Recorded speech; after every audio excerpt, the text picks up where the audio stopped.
want to see me be a weeb? You want to see me be a weeb again? Good evening. Fuck it. Hey guys, Miss Giga here. Happy Halloween, you spooky nerds. And ghoulish ghouls and non-banshees alike.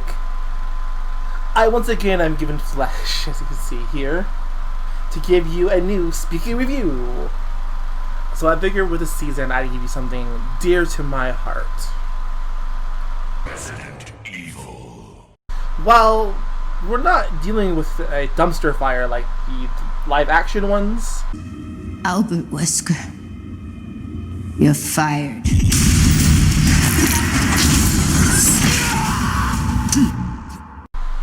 this is going to be an interesting topic to tackle. Something not a lot of people really tackle because it's not technically a movie or canon or something you can actually find in America. But fuck it. Shout out to the motherfuckers who fucking leaked this shit online years ago for us Resident Evil fans to gawk at. It's kind of like a B-movie horror film, but like, it was never made.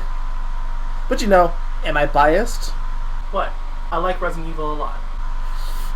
To Resident Evil, yes, but not to this. We spend the beginning 2 or so minutes in the first-person view as we learn what happened to Raccoon City. At least, I think it's Raccoon City. Other than Resident Evil 3, I don't remember there being any explosive barrels anywhere here. After all that, we get introduced to our cast. Roberto, Roger, Klaus, Norman, and they are the Resident Evil 4D Executioners. This is our group of heroes. This Aldi's brand bargain bin G.I. Joes are hunting for an elusive virus called the Executioner virus. But in order to find the virus, they need to go ahead and find the ID card of the woman who made it. Which, well, you know, it's pretty accurate to the game, honestly, because, like, you need the Frankenstein book to go to the Frankenstein room, which has the Power Rangers Funko Pop, which you need to scale it to unlock the Iron Man door. I mean, it's common sense that happens in real life, right? Right? The gang go out and separate looking for clues on the card. Klaus's heroes go ahead and investigate some lemons and, well,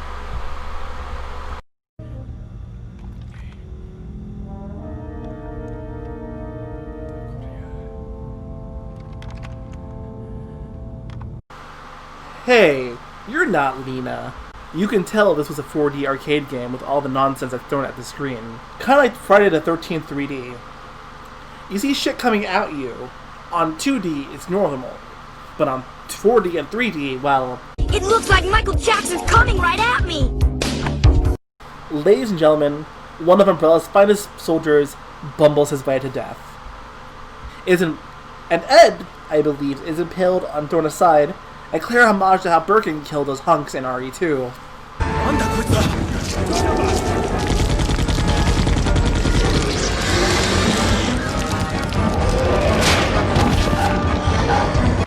But this isn't implied. So more similar to how Brad died in Resident Evil 3. See? The same thing, kind of.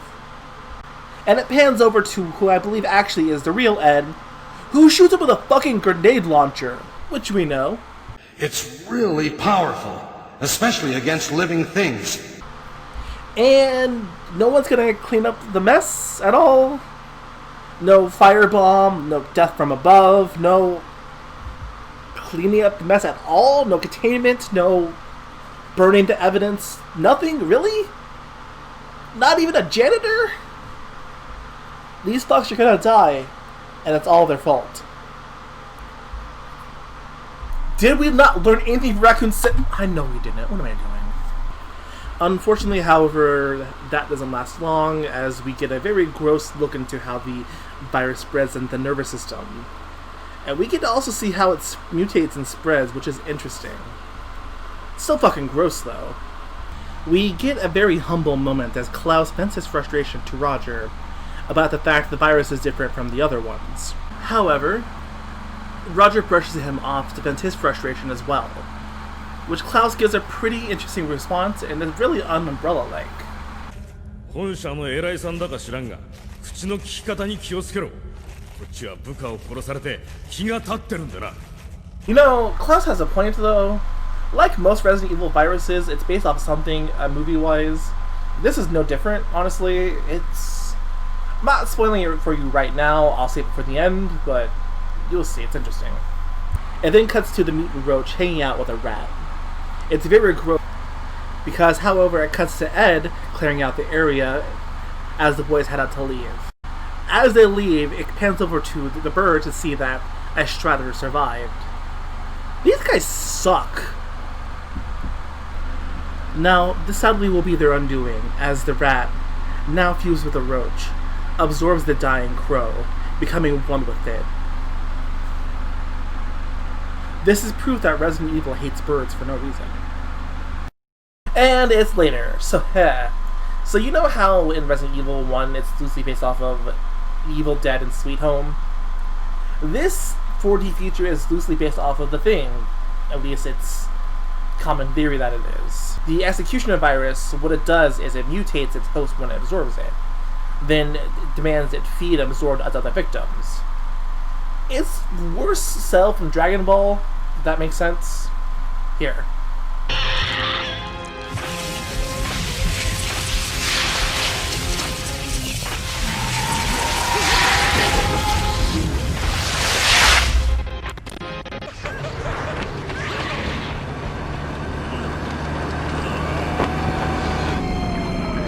Now this fucking mutant bird roach thing has gained fucking flight. This virus now seeks out to destroy its prey, GI Umbrella, who conveniently is searching for the virus in the sewer? What is this, Resident Evil 2? A young Carlos takes notes as they blow a hole in a fucking wall, only to be attacked by a fucking Cerberus. The fight is unfortunately unrealistically short as they find the keycard they need. Utilizing the keycard they just received, they hack into the computer in the sewer, which is somehow connected to the Umbrella network. In this, they also find an MO disk, which homes the expedition dump. 研究中の新型ウイルスに感染したキャメロンが自らに施した遺伝子治療、自己復元プログラムの成果だよ。Sorry, boys, but Lab Coat Wesker is superior. Isn't that right, Wesker? I'm sorry, dear heart, but my men have already taken him. Klaus asks why they didn't just capture the Doctor, but the subordinate reveals that the Doctor is also a BOW. Klaus throws his subordinate over onto the BOW for some reason. This motherfucker is going to ruin himself, I swear to God. It's not important now, it'll be important later. We unfortunately learn that sadly, even in a rain of bullets, another one of our heroes dies. Oh, Roger, we will miss you.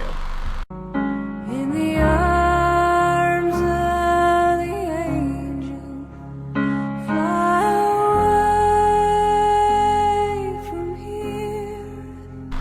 Unfortunately, it's too late, as the monster reveals itself in its full form. And honestly, the CGI looks really fucking great here. It's not like Scary Godmother shit either, it's terrifying. Look at this scary shit. I'd play Rolling Start here, but to respect the joke, I won't. Haha, JK, I will.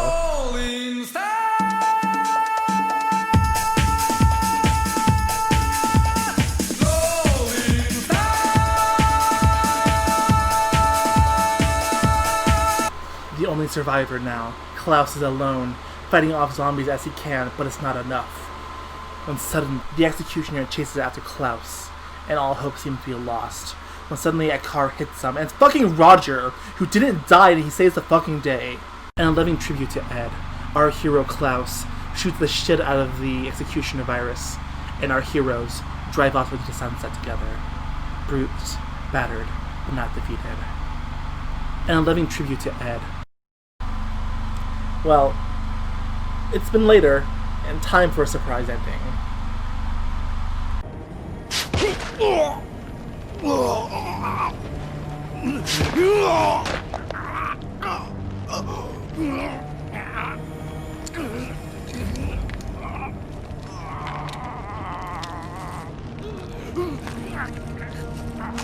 Unfortunately here, unlike the Thing it's based off of, the 1982 version of the Thing, we actually get to learn what happens to Klaus here.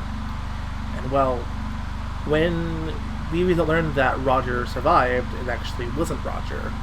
It's actually the executioner virus, who now is the Borg Queen here, so to speak. Now, the absorption of Klaus signifying that now Klaus is also part of the Borg too, and it's game over for everyone.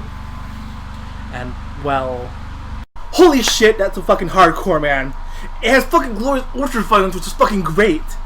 It's so fucking dope, man. I just wish it was canon now. So, the problem is that this movie isn't canon.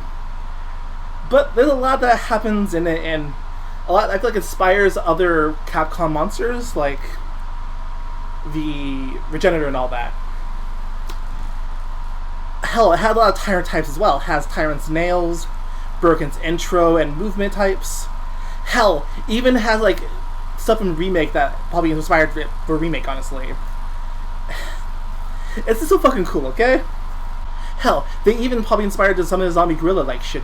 What I liked. It was a fun experience. The characters, while aren't characters, that's okay. They just need to be characters for like a little bit, you know?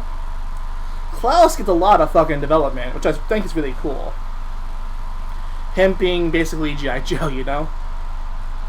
The one, you know, a lot of hyper-violence, I liked that a lot too. I liked the blood and gore. I liked how it was framed and how it has a lot of the Resident Evil-ness to it, like being able to see certain types of camera angles.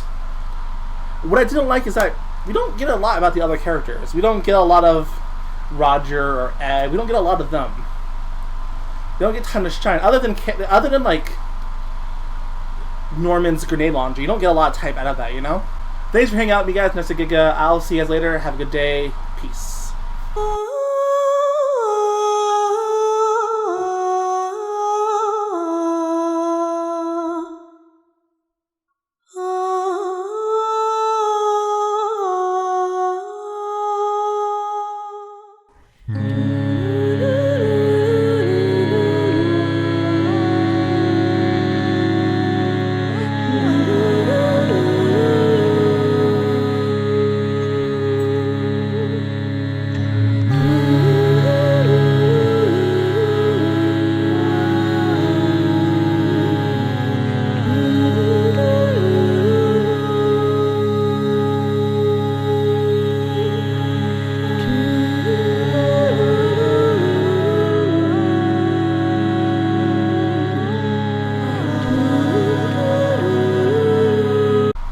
You know, it's gonna suck not being in this room anymore. I don't like a year of history in here for this video series. That sucks.